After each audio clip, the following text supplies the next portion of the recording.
Good morning, Facebook. It's me. Many of you know me as Ron Brimmer. Legal name is Ronald Brimmer Jr. That's my government name. Those who really know me, close friends, family, they call me Red. So hey, how y'all doing? Good morning.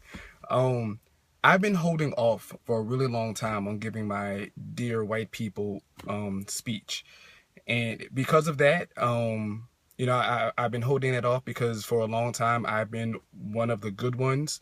And when I say that, I mean, there's a phrase, and, white people will say this: oh, black people are all bad, but that guy there, he's one of the good ones. Well, yeah, I was one of the good ones. So I've always been good at keeping my mouth shut. I kind of felt some shame about that around my early 20s. And over the time, I'm in my 30s now, but since I started feeling shame about being one of the good ones, slowly my worldview has changed about a lot of things, especially since I see how things really do work in this world. Now, to my former white teachers, white classmates, former white coworkers, who I've known in the past and who are friends with me on Facebook, I mean, I've known you on some level, so you honestly know I'm not prejudiced against white people. Not all white people. That's not the case. That's not true.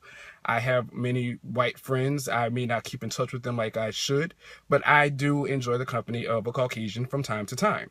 Now, I say all that to say is that when I post something on Facebook, it's not to generalize all white people in that category.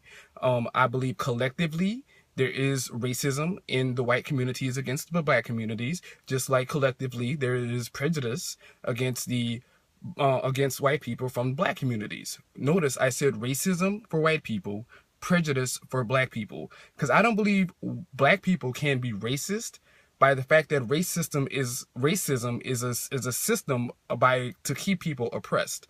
Prejudice is hating you because you're keeping me oppressed. So that's the difference between the two: racism and prejudice.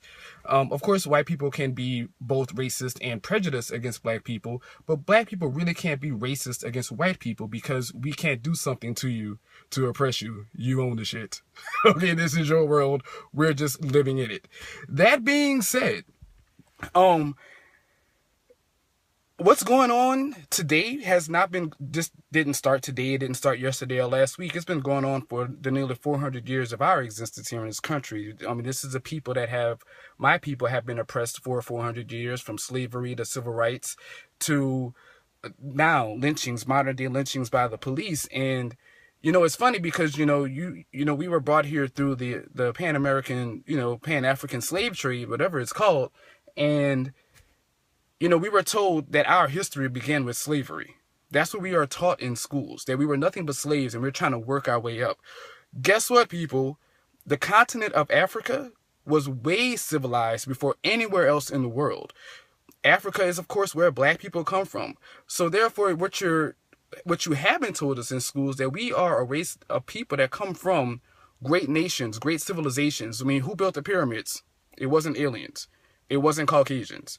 Okay, in Ethiopia, ancient Ethiopia, you have great civilizations and cities that we are never taught about in school, because our history, of course, that they teach us in school, starts with European history, the Greeks, who took their knowledge from the Egyptians, who were black, but they never tell us that. And then they tell us black people, oh, well, you guys were slaves, and now you're here. You didn't do anything in Africa but run around and play with lions and tigers and bears and shit. Yes, I do know there are no tigers and bears in Africa.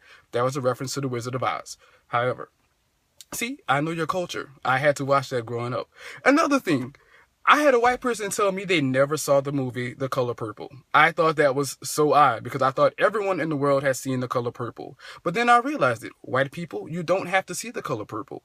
That's not your history. That's not your past. And to see that struggle, that awesome movie that came out in 1984 that showed the lives of black people back in those sharecropping days, y'all don't have to experience that.